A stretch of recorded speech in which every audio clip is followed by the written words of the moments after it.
I'm here at the homeless shelter where Angel Sanchez lived when he first moved here to Orlando. But he said if you weren't here by 4, you'd be out living on the streets, where he says isn't a safe place to live.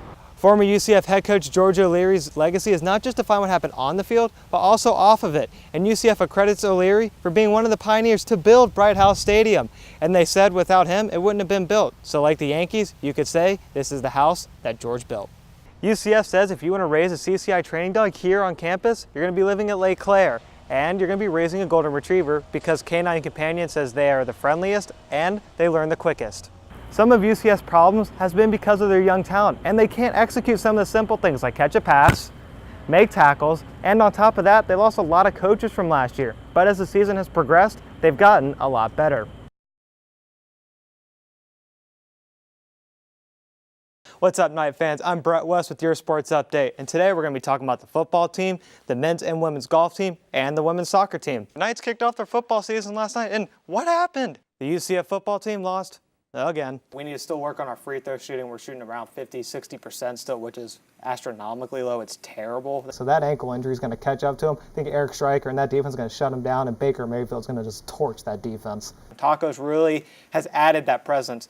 You know, he's getting 2-3 blocks a game. The students rally behind him. He comes in the game, and the student section just goes nuts. It's kind of like the opposite of Oprah. Oprah's like, you get this, you get that. Well, guess what? All the ADs were like, you don't have a job, you don't have a job, you don't have a job. Everyone's getting fired last week. Ultimate Les Miles move. It's like when fake field goals and fake punts are just too mainstream now. They're like, oh, we're going to fire our coach. Oh, just kidding. We're not going to fire him. He's our guy. The UCF for a smaller program. We got to bring in something that's going to attract recruits. So why not bring in the most dynamic, fast-paced, fun offense? You're telling me you don't want to see Baker Mayfield versus Deshaun Watson. You want to see Deshaun Watson versus like boring snooze fest football? I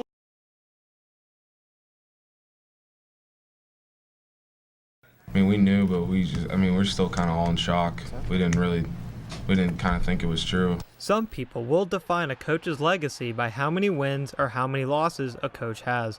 But for former head coach George O'Leary, wins and losses do not tell the full story. Many players say that O'Leary taught them life lessons, and wide receiver Nick Patty learned timing is everything. You're going to be disciplined. You're going to be on time. You're going to be early. You're going to be very punctual in what you do. You know, whether it's a situation that calls for punctuality or not, you're going to have that, and I think that's one thing I've taken from him.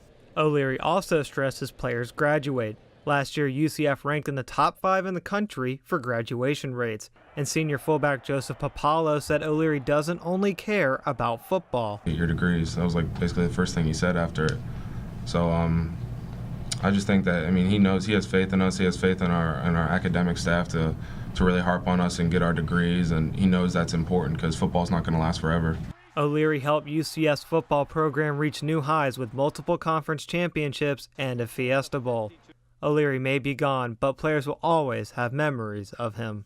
I can remember like yesterday in the locker room getting presented the trophy and the excitement on his face and the expressions that he showed. So those will definitely be things that stick with me for the rest of my life. Keith Gibb? Good Lord. Linda Feld has a paralysis that causes her to be in a wheelchair.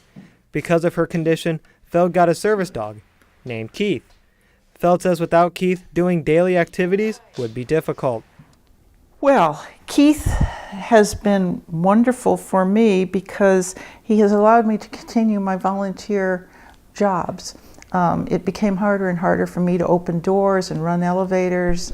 Feld uses Canine Companions for Independence, or CCI, which is a nonprofit organization that provides service dogs to people with disabilities. Sophomore Morgan Bell lives on campus and applied to CCI so she can raise a puppy for their program.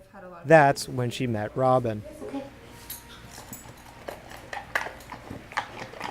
But after a year, Morgan will have to give Robin back to CCI so she can become a service dog like Keith. You hear all these stories and then all these people like Andy and Keith and Linda, like it just really resonates and you just kind of say this dog's going to move on to something better and I can help her do that. To give other students the same opportunity, she's starting a club at UCF called Service Dog Training and Education Program, or STEP. On Tuesday night, Bell hosted an interest meeting and 80 students showed up.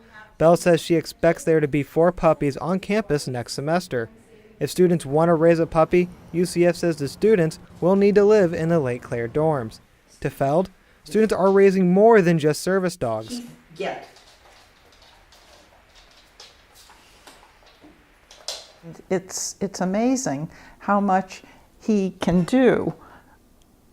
And he's really just kind of my best friend. In Orlando, Brett West, UCF Nightly News.